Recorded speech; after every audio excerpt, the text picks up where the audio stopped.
There's a limit on how high you can set your recording levels, right? If you hit them too hard, you'll get that distortion, right?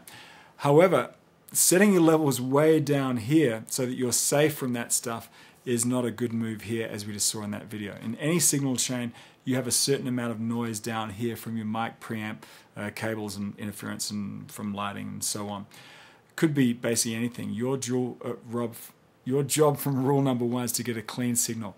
But imagine that noise floor is down here. If you set your levels down here, you're going to have to pull that up, and guess what comes up there too? If you're too afraid of distortion, putting it down here might not be a good move, because you'll bring, when you boost it up, you'll bring all that noise up as well. We're not only boosting the good signal, we're boosting that bad signal there. So the solution is to record your signal as hot as possible without actually distorting. Just go ahead and make some test recordings, watch your meters, and listen with headphones. Now, one note I'd like to make in this section is understanding how higher bit resolution recorders actually help kind of give you some wiggle room in this area.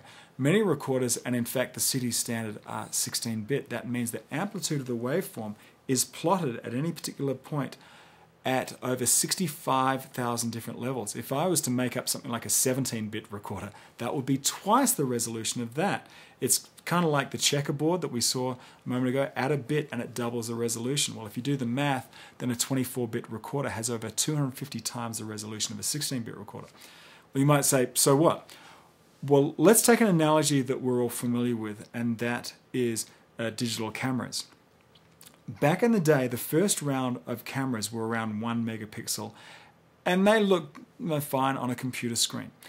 But you remember when you tried to blow them up, right? They got really blocky. There was really no way that you could afford to take a picture like this from way back with your subject far away. You had to get in close. This is like making a recording with your vocal, way down here. In both instances, you have to amplify the signal, which will bring up the junk factor. We'll just call it the junk factor. But let's imagine you have a brand new 10 megapixel camera. You can now afford to capture a picture that has your subject further away, because blowing up that picture won't add any junk due to the high resolution of the photo. There's so much information that you can afford kind of not to zoom in on the subject so closely.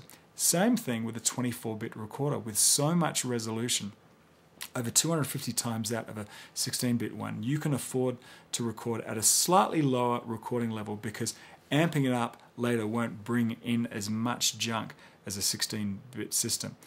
I mean, does that make sense? Now, I'm not advocating recording at a really low level or that 16-bit systems are junk. No, not at all. But whatever system you have, make sure that the recording levels are as hot as possible, that you can go without clipping.